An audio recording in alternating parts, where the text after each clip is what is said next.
الحمدللہ رب العالمین والعاقبۃ للمتقین والصلاۃ والسلام علی سید الانبیاء والمرسلین والصلاۃ والسلام علی آباء سید الانبیاء والمرسلین والصلاۃ والسلام علی امہات سید الانبیاء والمرسلین والصلاۃ والسلام علی اعمام سید الانبیاء والمرسلین لا سیما افضل البشر بعد الانبیاء بالقول الغالب خیر الناصرین سیدنا ابو طالب علیہ الصلاۃ والسلام وعلی آلہ واصحابہ واہل بیتہ وعطرتہ وعشیرتہ اجمعین اما بعد فاعوذ باللہ من الشیطان الرجیم بسم اللہ الرحمن الرحیم ان ھذا القرآن یہدی للتی ہی اقوم ویبشر المؤمنین الذین یعملون الصالحات ان لهم اجرا کبیرا صدق اللہ مولانا العظیم وبلغنا رسولہ النبی العظیم الرؤوف الرحیم ان اللہ وملائکتہ یصلون علی النبی یا ایھا الذین آمنوا صلوا علیہ وسلموا تسلیما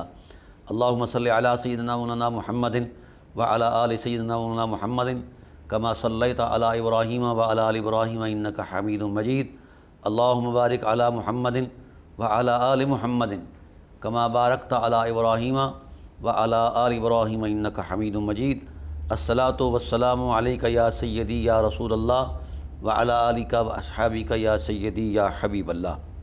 حمد و صلاۃ کے بعد حاضرین و ناظرین بحمد اللہ تعالی ہماری سلسلہ وار گفتگو سورہ توبہ کی آیات کی روشنی میں قرآن کریم کا مطالعہ، تو ہم اس حوالے سے گزشتہ اقساط کے اندر یہ بات بیان کر چکے کہ بدعہدی کسی بھی صورت میں ہماری زندگی کا حصہ نہیں ہونا چاہیے۔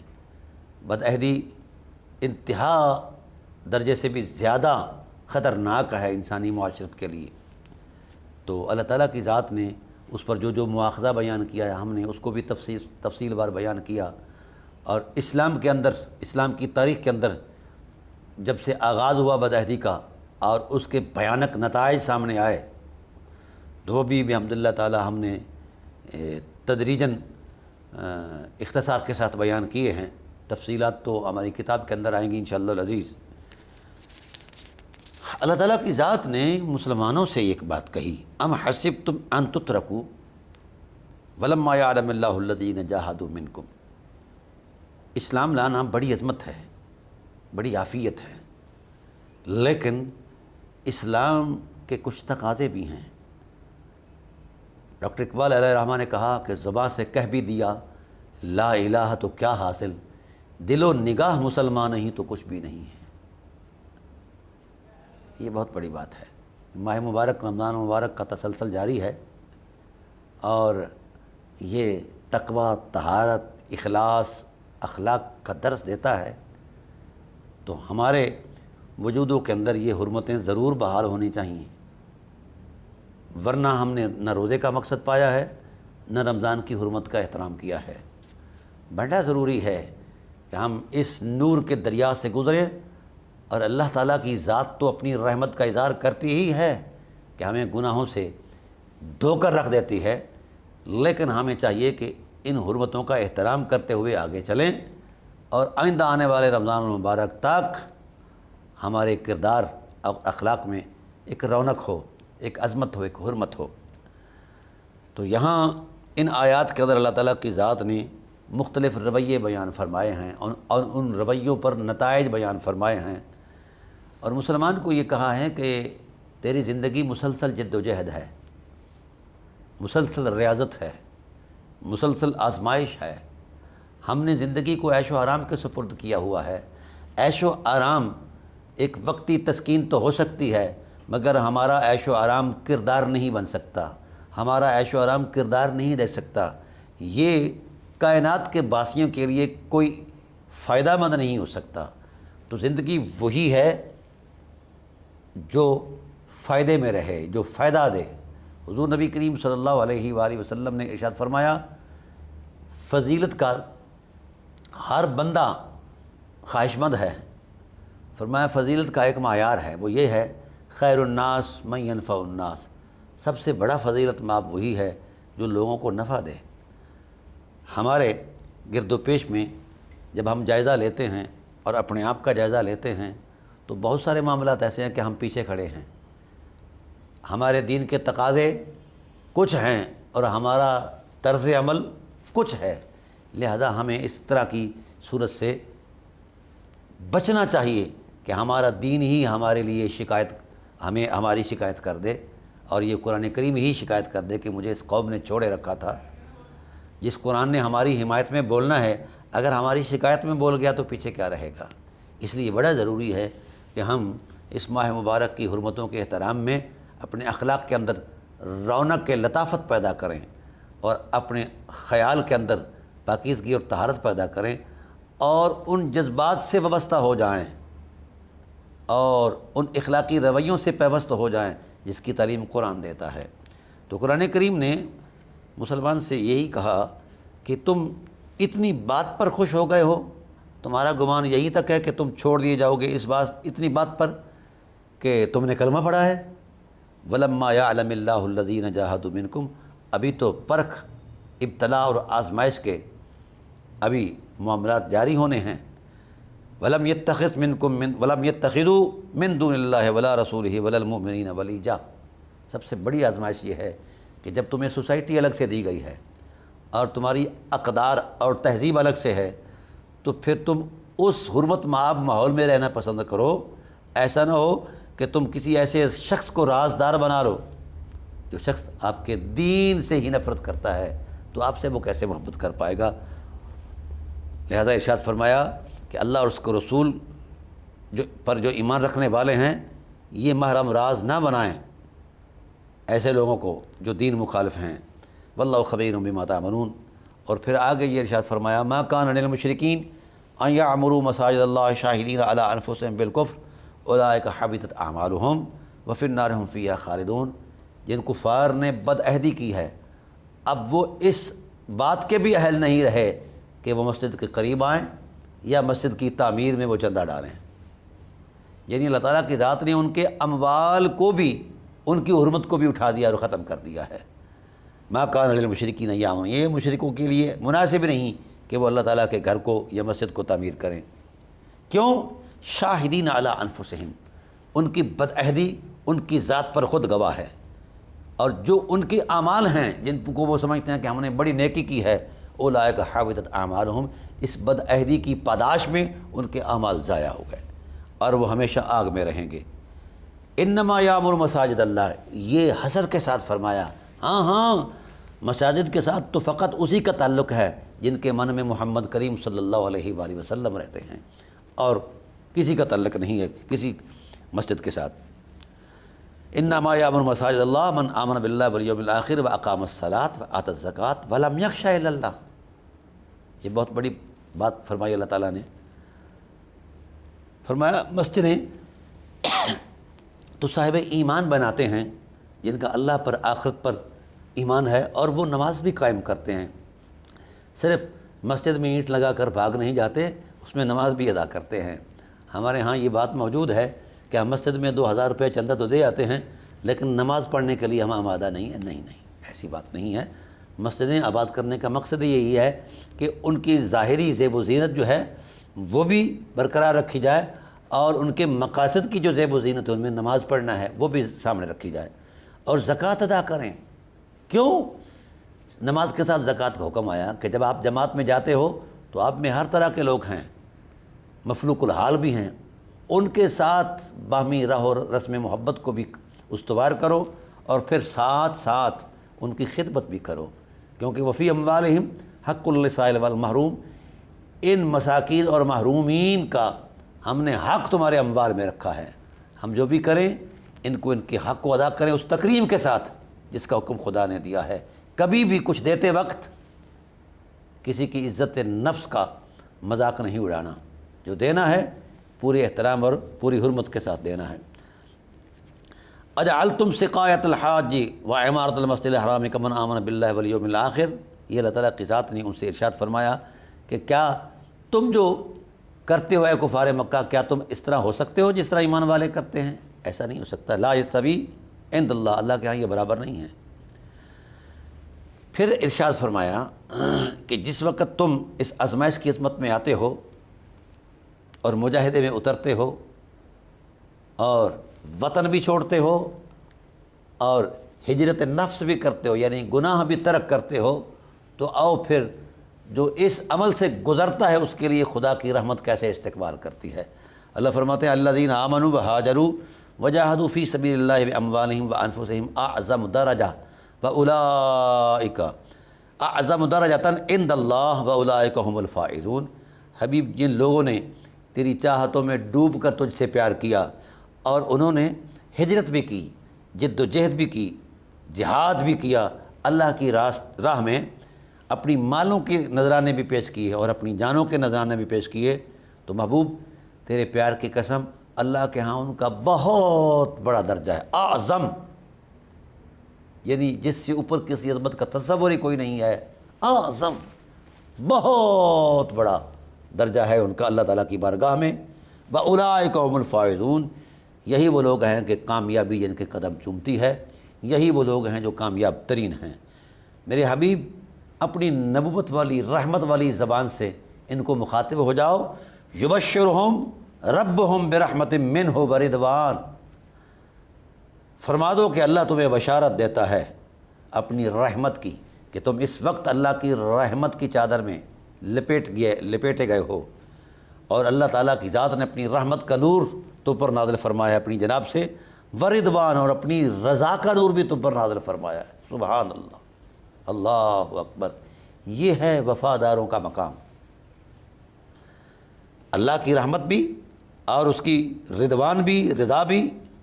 پھر فرمایا وَجَنَّاتٍ لَّهُمْ فِيهَا نَعِيمٌ مُقِيمٌ، صرف یہیں تک نہیں کہ میں رحمت ہی کروں گا یا اپنی رضا کا نور تم پر نازل فرماؤں گا، فرمایا میں تمہیں باغات عطا کروں گا، جنات عطا کروں گا، اور اس میں دائمی نعمتیں موجود ہیں، نعیم مقیم، اس کے اندر دائمی نعمتیں موجود ہیں، خالدین فیہا، تم اس میں ہمیشہ رہو گے، کبھی نکالے نہیں جاؤ گے، ابدا، ہمیشہ۔ ان اللہ عندہ اجر عظیم، مزید فرمایا کہ اس کے علاوہ بھی بہت بڑا اجر عظیم ہے اللہ تعالیٰ کی بارگاہ سے۔ تو یہ تو انسان کو بھر دیا گیا ہے، اس وفادار مصطفیٰ کو ہر عظمت سے، نور سے، رحمت سے، رضوان سے، جنت کی نعمتوں سے، اور جناب والا ہمیشہ جنت میں رہنے کی عظمت سے بھر دیا گیا اس کے دامن کو، اور اس کے لیے بہت بڑا اجر ہے، بہت بڑا اجر ہے۔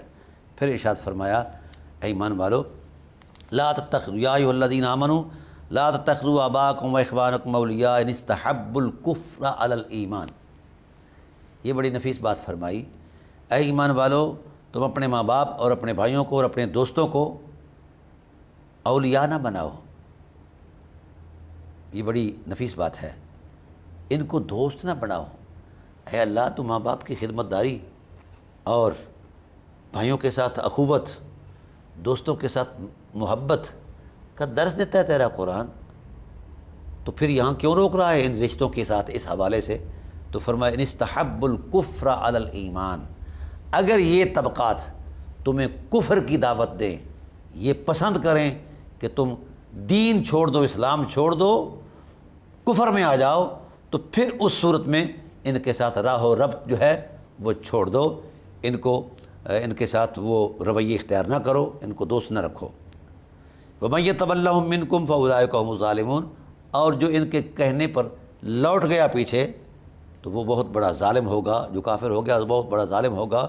قُلْ إِن كَانَ آبَاؤُكُمْ وَأَبْنَاؤُكُمْ وَإِخْوَانُكُمْ وَأَزْوَاجُكُمْ وَعَشِيرَتُكُمْ وَأَمْوَالٌ اقْتَرَفْتُمُوهَا وَتِجَارَةٌ تَخْشَوْنَ كَسَادَهَا وَمَسَاكِنُ تَرْضَوْنَهَا أَحَبَّ إِلَيْكُم مِّنَ اللَّهِ وَرَسُولِهِ وَجِهَادٍ فِي سَبِيلِهِ فَتَرَبَّصُوا حَتَّىٰ يَأْتِيَ اللَّهُ بِأَمْرِهِ وَاللَّهُ لَا يَهْدِي الْقَوْمَ الْفَاسِقِينَ۔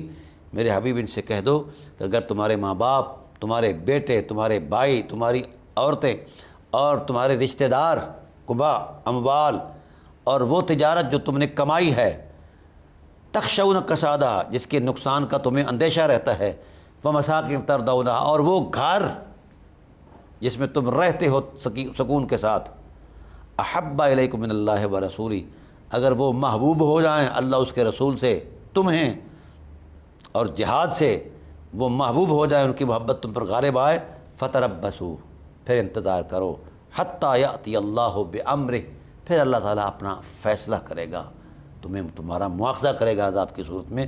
واللہ لا یہدی القوم الفاسقین، اللہ تعالیٰ کی ذات کسی فاسق قوم کو ہدایت نہیں دیتا۔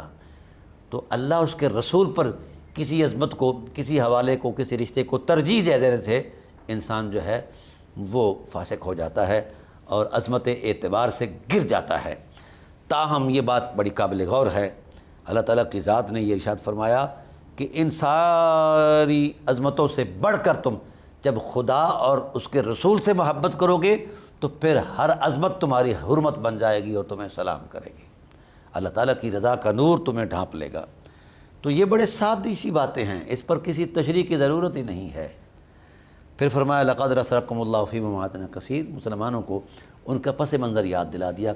کیا ہے اسلام والو، ایمان والو، تم جانتے نہیں ہو کہ اللہ تعالیٰ کی ذات نے بہت سارے معاملات میں تمہاری مدد فرمائی ہے اپنی جناب سے، اور خاص کر ویوم حنین کے دن بھی تم پر فضل فرمایا ہے۔ یہ حنین ایک جنگ ہوئی تھی اس مقام پر، مقام حنین پر۔ حضور نبی کریم صلی اللہ علیہ وآلہ وسلم مکہ میں تشریف لائے، فتح مکہ ہوا 8 سن ہجری کو۔ 17 دن آپ نے وہاں قیام فرمایا اور نظم و ضبط کو برقرار رکھنے کے لیے انتظامی امور پر توجہ فرمائی اور تفویض کار کیا لوگوں کو، مطلب ان کے حوالے سے کام سپرد کیے، ان کو ذمہ داریاں سونپیں، کیونکہ فتح ہو چکا تھا۔ اور فتح کے بعد جو ہوتا ہے وہ اسی ملک کا، اسی سلطنت کا نظام ہوتا ہے، جس سلطنت کا تاجدار کسی ملک کو فتح کرتا ہے۔ ہوا یہ کہ جس وقت فتح مکہ ہو گیا اور مغلوب ہو کے کافر، اور کئی لوگوں نے کلمہ کی اوٹ لے لی، چھپ گئے کچھ وغیرہ، تو اب مسلمانوں کو یہ بات ہلکی سی ذہن میں بیٹھ گئی کہ ہمیں کوئی فتح نہیں کر سکتا، ہماری جمعیت بڑی مضبوط، ہماری قوت میں بڑی رانائی اور ہماری مہارتوں میں بڑی عظمت۔ جب وہ بھروسہ کرنے لگ گئے اپنی صلاحیت پر تو پھر حنین کا موقع آ گیا۔ یہ بات بڑی قابل غور ہے، کبھی کسی عظمت پر اترانا نہیں ہے، کیونکہ اس کے پیچھے جب تک اللہ کی رضا موجود نہیں ہے تو ہماری حیثیت ہی کیا ہے۔ تو یہ اصحاب تھے، لیکن ان سے ایسا ہو گیا کہ ان کے دل میں یہ بات آ گئی، تو پھر ان کی ٹکر ہو گئی کن سے؟ بنو حوازن کے قبیلے سے۔ اللہ اکبر۔ پھر اللہ تعالیٰ کی ذات نے انہیں اس وقت سمجھایا کہ اگر تم اپنے آپ پر اعتماد کرو گے، اللہ کی رحمت پر بھروسہ نہیں کرو گے اور اس کی حمایت پر بھروسہ نہیں کرو گے تو پھر تمہیں پریشانی ہوگی۔ اور وہاں پریشانی ہوئی جب وہ مورچوں میں چھپے ہوئے تھے اور یہ وہاں سے گزرے اس عظمت کے ساتھ، تو انہوں نے تیر چھوڑے، یہ تتر بتر ہو گئے، سب لوگ بکھر گئے۔ رسول اللہ صلی اللہ علیہ وآلہ وسلم کی ذات کے ساتھ اکا دکا لوگ رہ گئے۔ تو اللہ تعالیٰ نے ارشاد فرمایا اذ اعجبتکم کثرتکم، جب تمہیں یہ بات بڑی عجیب سی لگی کہ تم اپنی کثرت پر اترانے لگے، فلم تغنی عنکم شیئا، تو وہ تمہارا کچھ کام نہ آیا۔ اس طرح شانے ہلانا اور اس طرح اپنے آپ کے اندر اپنی ذات پر اعتماد کرنا کسی کام پر نہ آیا۔ وضاقت علیکم الارض بما رحبت، زمین اپنی وسعت کے باوجود بھی تم پر تنگ ہو گئی، تمہیں سوچتا ہی کچھ نہیں تھا کہ کیا ہو رہا ہے، ہر طرف سے عظیمت ہی عظیمت، پریشانی پریشانی۔ ثم ولیتم مدبرین، تم پھر پیٹھ دے کر پھر گئے، بھاگ گئے۔ ثم انزل اللہ سکینتہ علی رسولہ وعلی المؤمنین، پھر اللہ تعالیٰ کی ذات نے سکون قلب کا نور نازل فرمایا اپنے رسول پر کہ محبوب، حالات جو کچھ بھی ہیں، ان لوگوں نے بھروسہ توڑا ہے، آپ تو میرے رسول ہیں، ہم نے آپ کے بھروسے کی عظمت میں آپ پر سکون نازل فرمایا، سکینہ نازل فرمایا، اور آپ کے جو قرب میں مسلمان آپ کے وفا میں کھڑے رہے، تیروں کا مقابلہ کرتے رہے، محبوب ان کو بھی ہم نے ان پر بھی سکینے کا نور نازل فرمایا۔ وَأَنزَلَ جُنُودًا لَّمْ تَرَوْهَا، اللہ نے پھر آپ کی حرمت کی خاطر، آپ کی تکریم کی عظمت میں لشکر ایسے بھیجے جن کو تم نہیں دیکھ سکتے، یعنی ملائکہ آئے وہاں۔ وَعَذَّبَ الَّذِينَ كَفَرُوا، ان ملائکہ نے ان کافروں کو عذاب دیا۔ وَذَلِكَ جَزَاءُ الْكَافِرِينَ، یہی بدلہ ہے کفر والوں کا کہ ان کو اللہ تعالیٰ اپنے غضب سے سزا دیتا ہے۔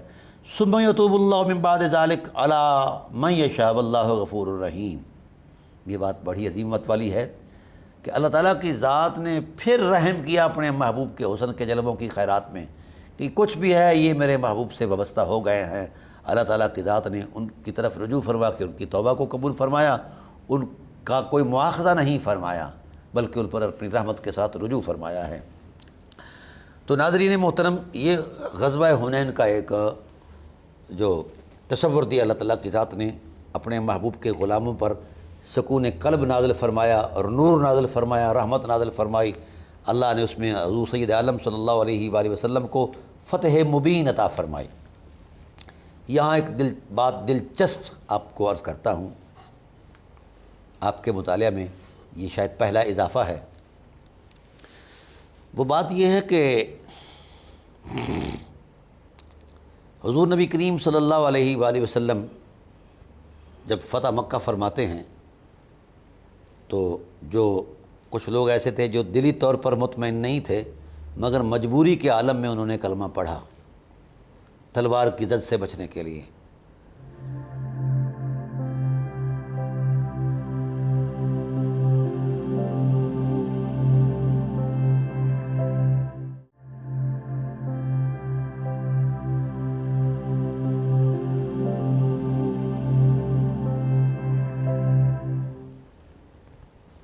ساتھ ہی فتح مکہ کے بعد یہ بنو حوازن کے لوگ کھڑے ہو گئے کہ آج فتح مکہ ہو گیا ہے اور کل ہم بھی فتح ہوتے ہیں، لہذا مقابلہ کیا جائے۔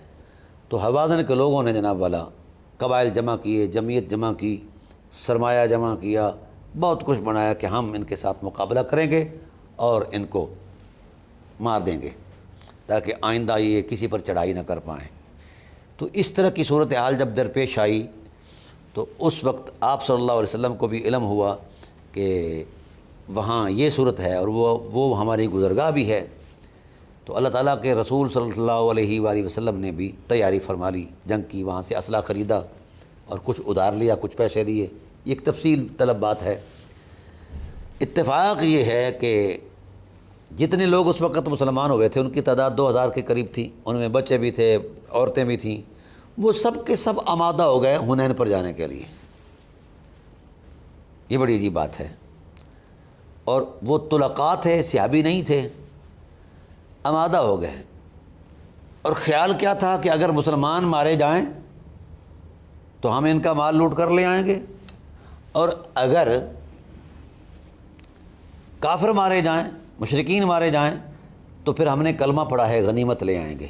ہم دونوں طرف سے فائدہ اٹھاتے ہیں۔ اور کردار کیا دینا ہے کہ جس وقت مسلمانوں اور ان حوازنیوں کا آمنا سامنا ہو، مڑ بھیڑ ہو، تو ان میں سے یہ سب لوگوں نے ہم نے نکل جانا ہے تاکہ بگدڑ بچ جائے اور مسلمان بھی مرعوب ہو کر بھاگ جائیں اور تعاقب کی صورت میں وہ پیچھے آئیں دوسرے کافر اور ان کو مار ڈالیں۔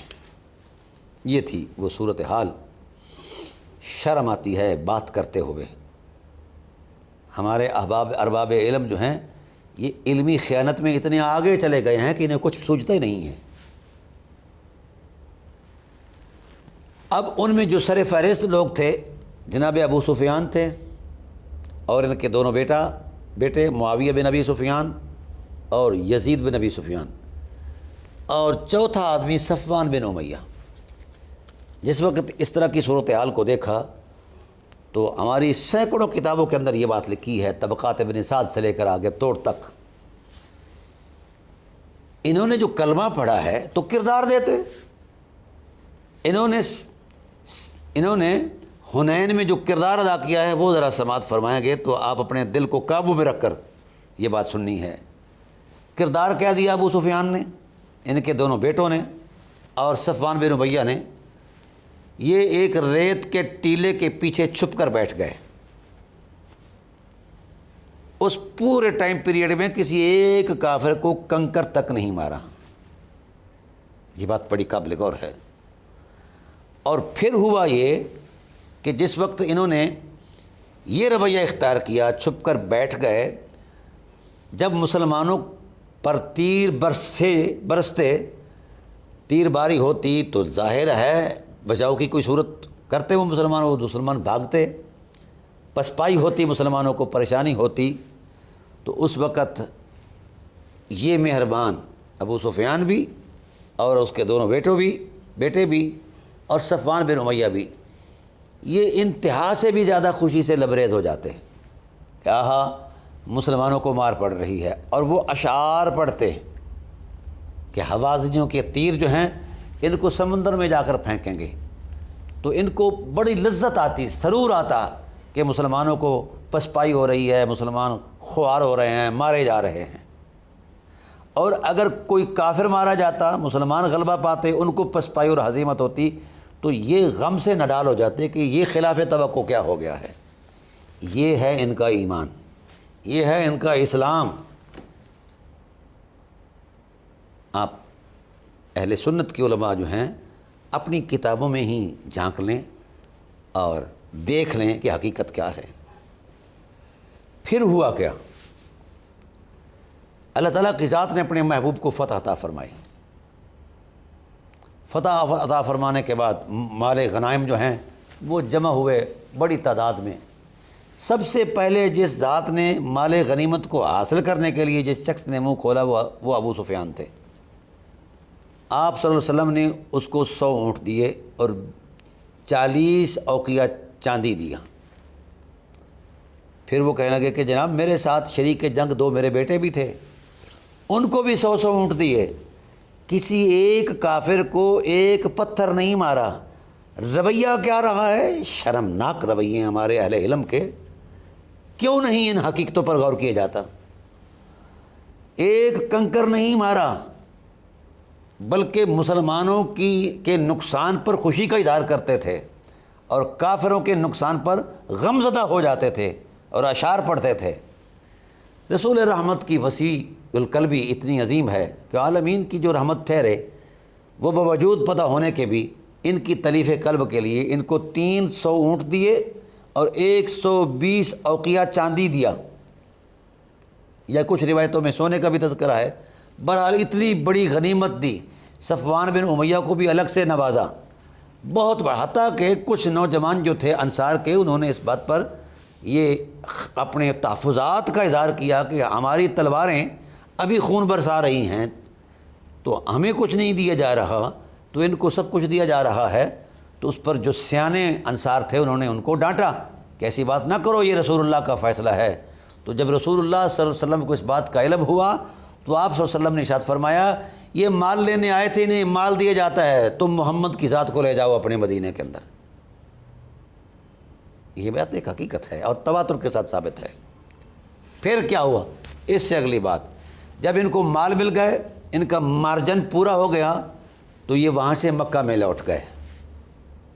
جب یہ مکہ میں لوٹے ہیں تو وہاں پہنچ کر انہوں نے بسیرا شروع کر دیا اور موج میلہ شروع کر دیا۔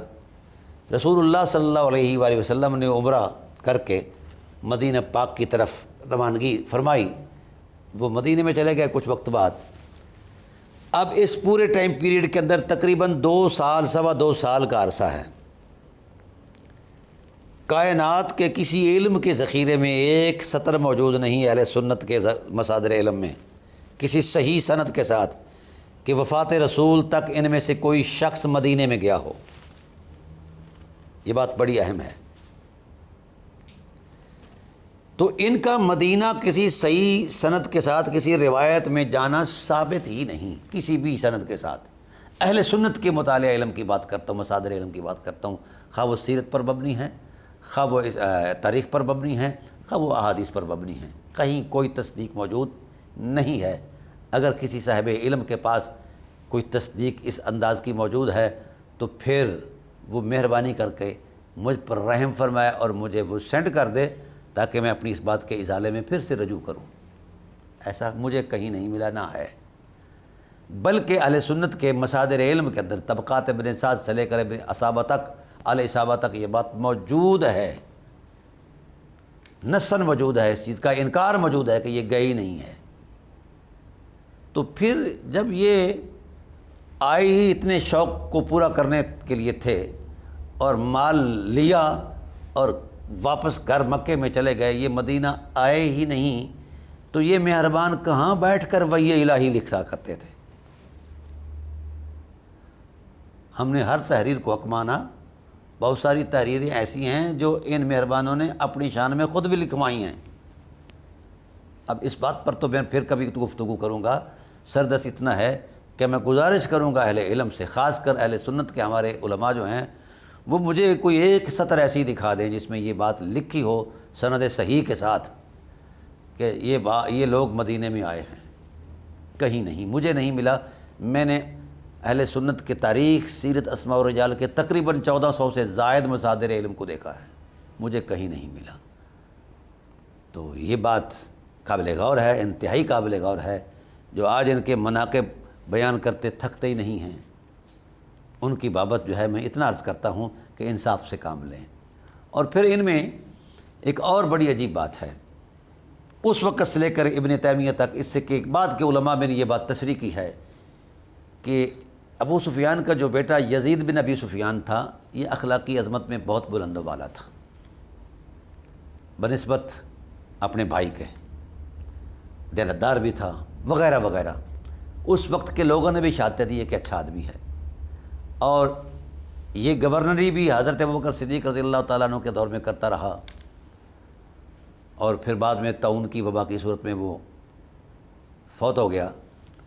میرا سوال یہ ہے کہ جس آدمی کی توثیق اخلاقی عظمت کے حوالے سے علم کی دنیا کے اندر بڑے بڑے مقتدر لوگ کر رہے ہیں، اس زمانے کی چاہتے موجود ہیں، اس کی بابت تو پورے ذخیرہ علم میں کہیں ایک روایت نہیں ہے کہ یہ اس کی منقبت ہے یا اس کی عظمت کو بیان کیا گیا ہے۔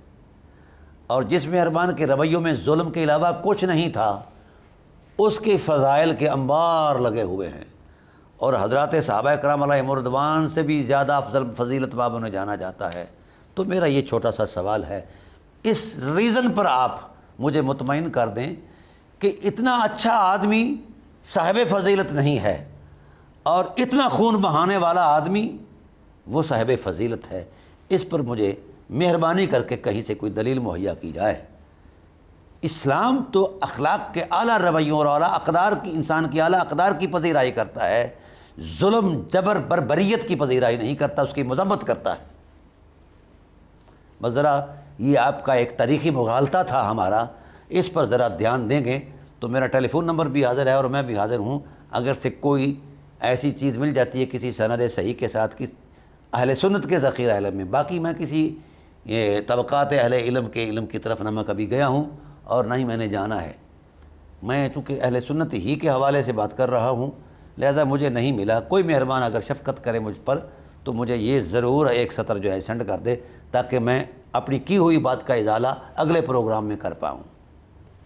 میں انتظار کروں گا اور ساری زندگی انتظار کروں گا، اور اگر یہ بات ایسے ہی ہے جیسا کہ آپ کی تاریخ نے، سیرت کی کتابوں نے اور اسماء الرجال کی کتابوں میں لکھی ہے، تو پھر آپ نے جو مذہب تراشا ہے یہ سارا فراڈ ہے، ڈرامہ، اس کی کوئی حیثیت نہیں ہے۔ یہ مہربانی کریں گے اہل علم۔ بہرحال اللہ وحدہ لا شریک نے اہل ایمان کی اس عمل کی پذیرائی فرمائی ہے کہ جو لوگ جہاد کرتے ہیں۔ اور ایک بات اور بھی یاد رہے، آج بھی آپ اپنی پاکستان آرمی سے لے کر دنیا کی آرمی کو دیکھ لیں، کہیں ایسا قانون شروع سے موجود نہیں ہے کہ کسی شخص کو بغیر کسی مشقت کے کوئی عہدہ دیا گیا ہو۔ اب کوئی لانس نیک جب بھرتی ہوتا ہے، وہ کارکردگی دکھاتا ہے تو اسے حوالدار بنا دیا جاتا ہے، مزید کارکردگی دکھاتا ہے تو صوبیدار بنا دیا جاتا ہے، مزید کارکردگی دکھاتا ہے، اس کی رپورٹ آتی ہے کارکردگی تو جناب والا اسے میجر بنایا جاتا ہے۔ پھر جوں اس کی مشقتیں بڑھتی ہیں اور وفائیں بڑھتی ہیں پاکستان کے ساتھ، پاکستان قوم کے ساتھ، اور اس کا ریکارڈ بنتا رہتا ہے، حتیٰ کہ وہ چلتے چلتے چیف آف آرمی اسٹاف بن جاتا ہے۔ آج تک کبھی ایسا ہوا کہ کسی نے کچھ کیا ہی نہیں مگر اسے چیف آف آرمی اسٹاف بنایا جائے؟ یہ بات ذرا قابل غور ہے۔ تو جب کسی فوجی نے کردار ہی نہیں دیا تو اس کو یہ منصب کیسے دیا جاتا ہے؟ تو میرا سوال یہ ہے کہ یہ جو عمومی حکمران آئے، غاصبانہ انداز میں آئے، ان کی خدمات کیا ہیں دین کے بارے میں؟ حضرت ابوبکر صدیق رضی اللہ تعالیٰ عنہ کی خدمات کا ہم جائزہ لیتے ہیں تو ایک جہان نظر آتا ہے کہ تن من دھن قربان ہے یار کی عظمت پر۔ عمر فاروق کی خدمات موجود ہیں، عثمان غنی کی مالی خدمات موجود ہیں، ٹھیک ہے۔ آپ میں سے کوئی ایسا صاحب علم ہے جو ایک کوڑی پھوٹی کوڑی کھوٹا ٹکا بھی ثابت کر دے کہ ان مہربانوں نے کبھی اسلام کے لیے دیا ہو اپنی جیب سے، اپنی کمائی سے؟ یہ بھی نہیں ہے۔ جب یہ بھی نہیں ہے، کوئی خدمات بھی نہیں ہیں، تو خلافت جیسا منصب ان کے لیے کیسے؟ تو یہ دھکا ہے، دھکیشائی ہے، جبری تحکم ہے۔ اور پھر یہ ہو گیا، غلبے آتے رہتے ہیں، ہلاکوں نے بھی غلبہ پایا ہے، اس طرح کی صورتیں بنتی رہتی ہیں، لیکن آج تک کوئی شخص ہلاکو خان کو تکریم دیتا ہے کیونکہ وہ جابر تھا، ظالم تھا؟ نہیں۔ اور کوئی ایسا قدم اٹھائے تو وہ جابر اور ظالم ہے، اور اگر یہ مہربان اٹھائیں تو ان کے لیے اتحاد کی عظمت کو بھی پلیٹ میں تشت میں رکھ کر ان کے قدموں میں نشاور کیا جاتا ہے، اور دین تو سارا یہ ویسے ان کے لیے ہے نا جی، باقی تو کسی کے لیے ہے ہی نہیں ہے۔ اس لیے یہ دوہرا معیار، یہ خیال آرائی اور اس طرح کی علمی بددیانتی جو ہے اب اس واسطے نہیں چل سکتی کہ ہر چیز ایک فنگر ٹپ کے اندر ہے، انگلی کے دباؤ کے اشارے کے نیچے ہے، انگلی دبائی سکرین پر ہر شے آ جاتی ہے، ہر چیز آ جاتی ہے کہ کون کیا ہے، کس پانی میں ہے۔ اب یہ لکڑ میچی نہیں کھیلی جا سکتی، اب یہ نہیں کیا جا سکتا کہ یہاں یہ ہوا وہاں وہ ہوا، ہر چیز کا جائزہ موجود ہے، کتابوں کے اندر بھی موجود ہے اور سکرین کے اوپر بھی موجود ہے، ٹیلی فون کے اندر بھی موجود ہے۔ 8 لاکھ کتابیں میرے لیپ ٹاپ کے اندر موجود ہیں، ہماری سیرت کی اور ساری اہل سنت کی، ہماری سیرت کی، ہماری حدیث کی، ہماری تفسیر کی، اس کے علاوہ عقائد کی، علم کلام کی اور دیگر علوم جو ہیں ان کی۔ تو حیرت اس بات پر ہے کہ ایک پھوٹی کوڑی بھی اسلام کے لیے انہوں نے نہیں پیش کی، بلکہ اسلام کا جو سرمایہ جمع ہوتا تھا بیت المال کے اندر خیانت کی، عیاشیاں کی بیت المال کے اعمال پر۔ کیا یہ شریعت ہے؟ کیا یہ صحابیت ہے کہ اپنے بیٹے کو حکمران بنانے کے لیے